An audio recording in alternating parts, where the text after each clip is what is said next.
Hi, my name is Nafshi, and the genre of movie I'm doing for my pitch is drama. A 30-year-old woman tries to marry a man and forfeits her friendship in return and gets a dose of her own medicine.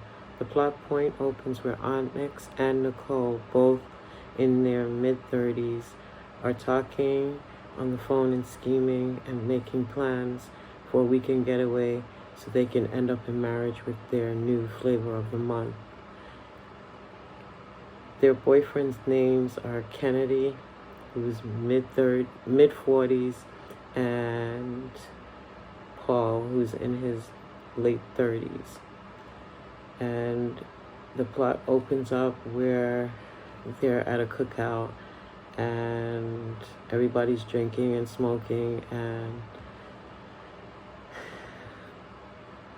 Onyx introduces Kennedy and Nicole introduces Paul to Jamie, and we're all at the cookout, and it goes into the next day where Onyx is making coffee and they're going out to the patio to drink coffee and smoke on a blunt, and she says to Jamie, I have something to ask you, and Jamie's like, I ain't got time for this. Don't ask me nothing. I'm not trying to do favors. I got a lot to do. So she says, well, how you know I was going to ask you a favor? She says, you got something to ask.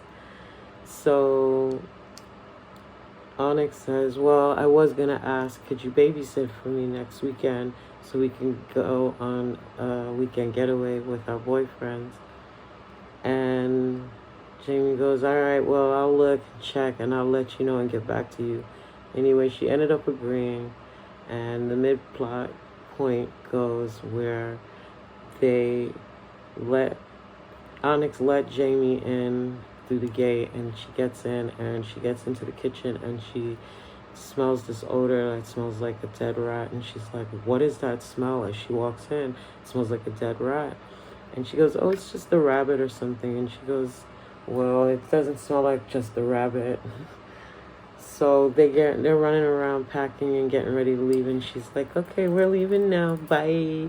And my mom's number, you have it, and the money's here, and here's everything, and bye, and leaves. And Jamie could feel that something was going wrong, awfully wrong. She could feel it in her bones. So anyway, they leave, and Jamie decides she's going to play some games with the children, and then she had to go to the bathroom, and she gets into the bathroom, and she sees that there is shit all over the seat. And she's like, oh no, I'm not putting up with this. And then she goes, well, I'm going to get Onyx's mother on the phone to come, and I'm leaving, and I'm going to get Onyx on the phone. And the phone rings, and Onyx picks up, and she says, look, I don't know what kind of stunt you're pulling, but I walked into the bathroom, and there's shit all over the scene. She's like, what? And I'm like, yeah, and the kids are, yeah. So I decided to just call your mom, and she's on her way. And don't expect your money back because I just cleaned the bathroom, and I can't believe that you would leave that like that. And why are you with this man and he just left your toilet with shit all over the seat? That's crazy. So a few months later, she's like, don't even bother to call me anymore. And a few months went by from not speaking to Onyx, and Onyx calls her and says, you know, I gotta tell you. And Jamie didn't even want to answer the phone, and she goes, well, how you doing? I hope you're well. And she goes, I just wanted to tell you that that guy that I was with, yeah, we broke up because he had me arrested on trumped up charges, and now I'm dealing with court case. And then Jamie says, well, I guess you got a dose of your own medicine. And that's how the movie ends. Thank you. Have a nice day.